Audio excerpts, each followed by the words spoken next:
I went to drama school in England, not to be like, but I just did. That's just like my reality. And I went to a conservatory there, and the first year of it, you only do like voice and movement.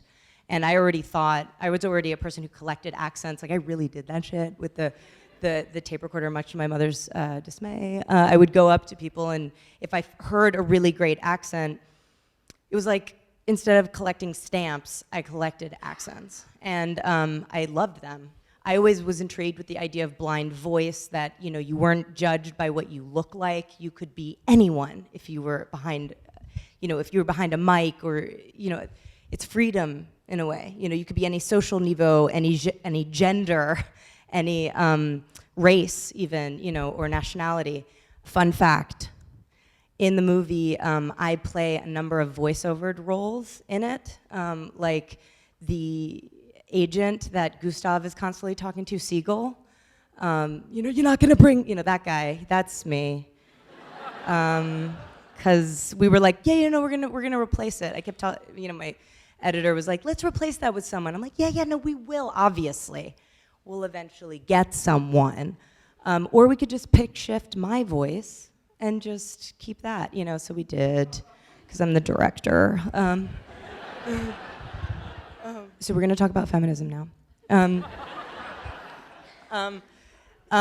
Yeah, there is inherently some built-in sort of gentle feminism in the movie, because the voiceover industry, obviously, we all are movie lovers, and we go to the movies and we all love trailers, because like, who doesn't? And you can't think of one trailer where a woman VOs it, except if you're a real movie nerd and you know that Gone in 60 Seconds, it was the only one. That was Melissa Disney who did it. Do you remember that one? Okay, if you didn't, you should look it up.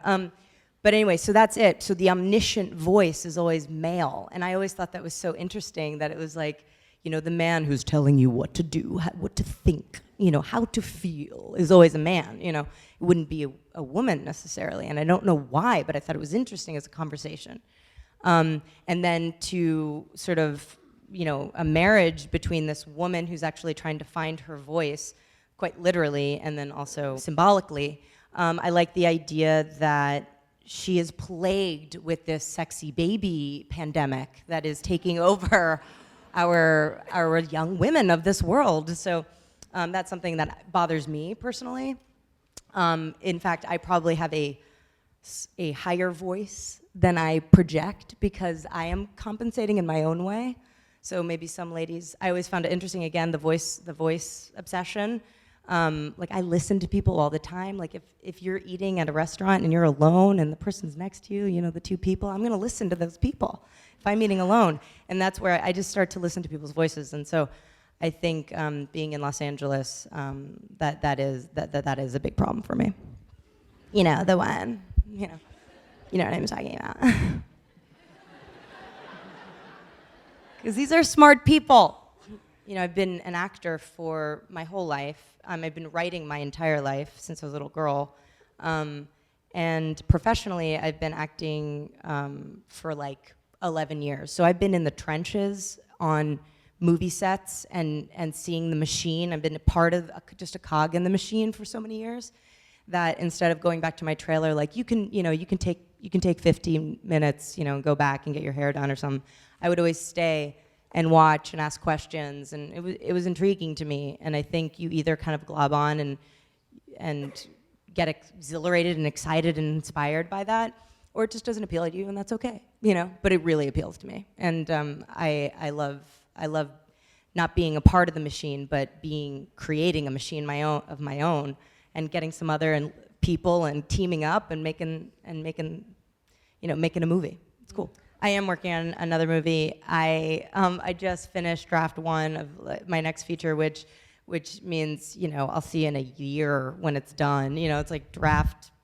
It took me probably, I want to say 25 drafts before I showed it to anyone.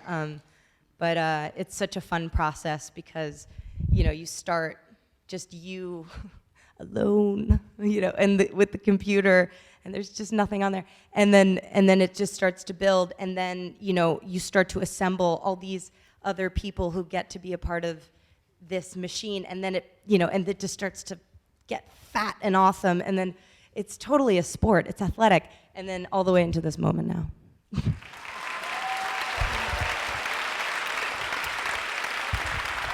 Lake Bell, everybody.